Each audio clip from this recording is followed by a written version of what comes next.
Imagine coughing, feeling a sudden stab in the mid-back and thinking, "Weird, I didn't even lift anything." Or picture catching your toe on a rug and wobbling, heart racing, because your balance didn't save you like it used to. These little scares add up. Quiet bone loss and muscle weakness rarely shout, they whisper through everyday moments. Today, you'll learn 6 early warnings you can notice at home and exactly how to act, safely and based on real research. Everything here is explained in plain language and grounded in credible studies and clinical guidelines. This is educational content and does not replace care from your own clinician.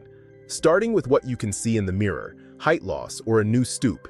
If your shirts sit differently at the shoulders or family photos show your head creeping forward, pay attention.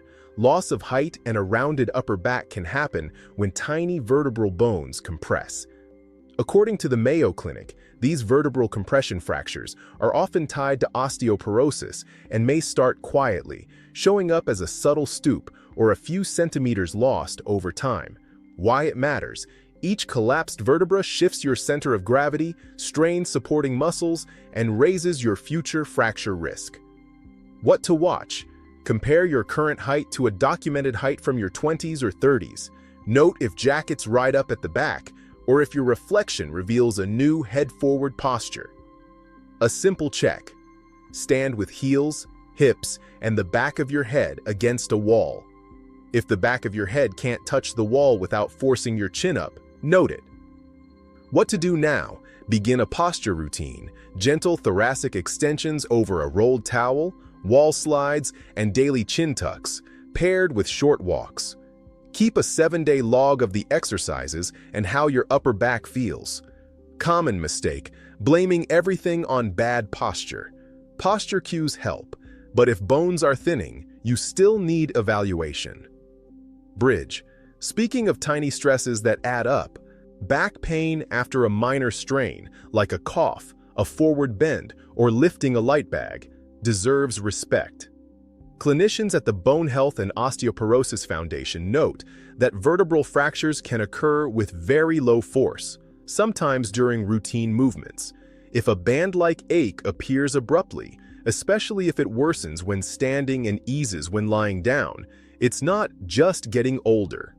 Why it matters: an unrecognized compression fracture can heal in a shortened position, compounding height loss and increasing the odds of another fracture next door. What to watch? A pinpoint tender spot on the spine, pain sparked by a sneeze, or discomfort that limits bending. What to do now? Pause heavy forward flexion moves and deep rounding. Favor neutral spine activities like gentle walking or supported bridges.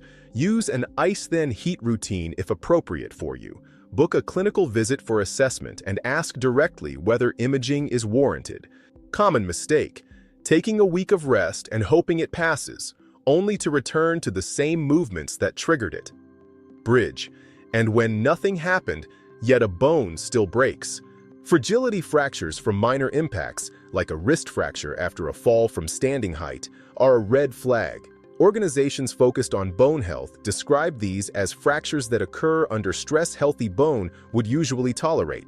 A wrist fracture today often predicts a hip or spine fracture later. It is a signal, not a fluke. Why it matters: untreated osteoporosis increases the chance of repeat fractures and loss of independence. What to watch? Any fracture after a low-energy fall, a broken rib following a cough, or a toe stub that surprisingly becomes a foot fracture. What to do now? Ask your clinician: does this count as a fragility fracture? Should I get a bone density test, DXA, and a workup for secondary causes? Request a fall screen that reviews vision, footwear, home hazards, and medications that can cause dizziness. If you receive a cast or splint, also ask for guidance on gentle, safe movements for the rest of your body. Keeping hips and back active reduces deconditioning while you heal. Common mistake: chalking it up to clumsiness and never discussing osteoporosis therapy or nutrition gaps. Bridge. Not all warnings are about bones alone. Muscles tell their story too. A noticeable drop in grip strength is another quiet signal. If jar lids fight back harder than they used to, grocery bags feel heavier, or keyboards tire your hands faster, you may be seeing broader muscle decline. Geriatric and rehabilitation groups highlight low hand grip strength as a practical marker of whole-body weakness linked to mobility limits and falls. Why it matters.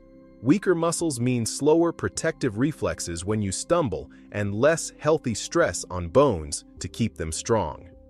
What to watch? Can you carry 2 shopping bags from the car without pausing? Do you ask for help with jars more often? Do your forearms fatigue quickly with everyday tasks? What to do now? Build a simple grip trio 3 to 4 days per week. Farmer's carries with light dumbbells, towel squeezes, and slow fingertip opening and closing. Add forearm stretches to keep tendons happy. Pair training with protein spread across the day, breakfast, lunch, and dinner, because evenly distributed protein supports muscle maintenance as we age, an approach encouraged by major nutrition and aging groups. Common mistake? Relying on cardio alone. Your heart loves walking, but bones and grip respond best to progressive resistance. Bridge.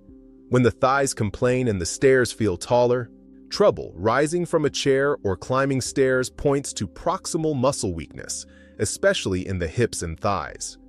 Severe vitamin D deficiency can contribute to muscle pain and weakness in these regions, and low protein intake makes it harder to rebuild. The National Institutes of Health's vitamin D guidance notes that deficiency is linked to muscle weakness and falls, particularly in older adults with limited sun exposure. Why it matters? Hip and thigh strength is your braking system when you trip. Underpowered brakes mean higher fall risk. What to watch? Perform 5 sit-to-stands from a standard chair without using your hands. Note the time, wobble, or plop. On stairs, notice if you need to pull on the railing or pause on the first flight. What to do now? Start a gentle lower body routine, sit-to-stands, heel raises, and side steps with a mini band, focusing on slow control. Aim for 2 to 3 sets of comfortable reps most days. Ask your clinician whether checking vitamin D makes sense for you and how much protein fits your health status if you have kidney or metabolic conditions. Common mistake: jumping straight into deep squats or lunges with a rounded back and poor form. Master shallow ranges first, then progress. Bridge. Strength moves you forward. Balance keeps you upright. A slower walking speed and more near falls round out the picture. If your usual walk turns into careful shuffling or you're clipping door frames with your shoulder, your balance system is asking for help. Public health guidance underscores that strength and balance training reduces falls, a major cause of fractures in mid and later life. Slower gait speed, especially when you feel hesitant at turns, correlates with higher fall risk across aging studies. Why it matters? Strong bones and muscles only protect you if your reflexes and balance keep you from hitting the ground. What to watch? Mark a 4-meter path at home and time your usual walk. Notice if you reach for walls, hesitate in the shower, or feel wobbly on uneven sidewalks. What to do now? Practice safe tandem stands near a counter, heel to toe walking along a hallway, and single leg stands while lightly holding the sink. Spread these balance snacks throughout the day. Review medications with your prescriber, some raise dizziness risk, and schedule vision and hearing checks, both critical for balance. Common mistake: blaming slippery shoes alone and skipping the balance work your nervous system needs. Bridge. If these moments sound familiar, you can act without overwhelm. Let's turn insights into action with a clear 3-step plan. First, log it for 7 days. Write what happened, when it happened, how long it lasted, and any triggers like poor sleep, new medications, or a change in activity. Add 2 quick numbers: your time for 5 sit-to-stands and your 4-meter usual pace walk time. Trends matter more than a single number. Second, change 1 habit today. Pick 1 strength balance snack you can repeat most days. A great starter trio is 10 sit-to-stands, 10 heel raises, and a 20-second tandem stand on each side, once in the morning and once in the evening. Pair it with protein in the morning: yogurt, eggs, tofu, or beans, because spreading protein across the day supports muscle maintenance. If your diet lacks vitamin D or you rarely see sunshine, add "Ask about vitamin D" to your list and discuss calcium-rich foods and total calcium intake with your clinician rather than guessing on supplements. Third, take the log to your clinician. Ask plainly, "Should I have a bone density scan, DXA? Do I meet criteria based on age, menopause status, family history, or past fractures? What's my fall risk, and which exercises are safest for me right now?" Many guidelines advise DXA scanning for women 65 and older and earlier for those with risk factors. Men with risks may also be considered. Your local recommendations may vary, and your clinician will individualize. Now, a few practical extras to protect your day-to-day. Do a 10-minute home safety mini audit. Remove loose throw rugs, secure power cords away from walkways, add a nightlight path to the bathroom, and ensure a sturdy handrail on stairs. Put non-slip mats in the shower and keep a towel within reach so you don't twist abruptly. Elevate commonly used items to waist height in the kitchen to avoid repeated deep bends. In shoes, look for firm heel counters and sole traction. If the tread is smooth, it's time to replace. If you wear multifocal lenses, practice stepping on curbs with deliberate foot placement. Those lenses can distort depth perception when looking down. Quick footwear test. Standing near a counter, rise onto your toes. Do your shoes keep your heels stable or tip you in? Choose stability. Nutrition and recovery matter too.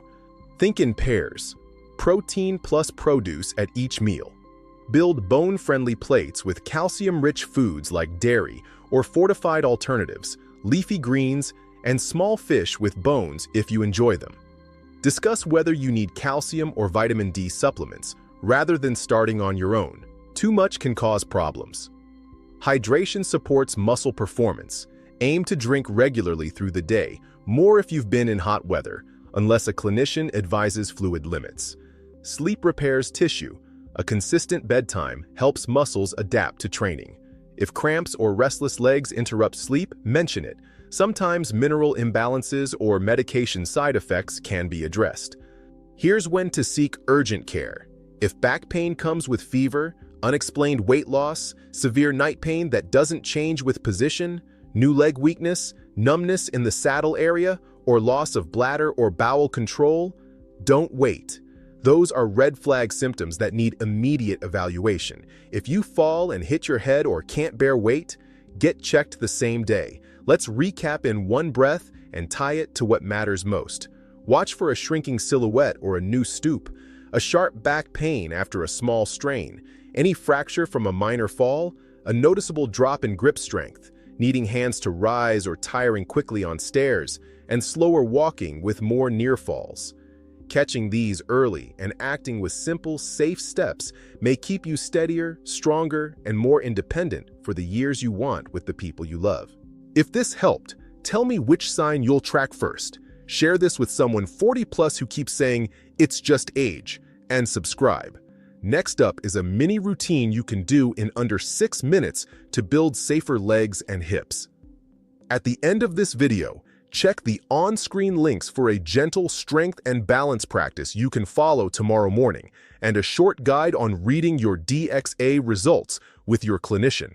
Don't stop or change medications on your own. Talk to your doctor about testing, supplements, and exercise progressions that match your health history.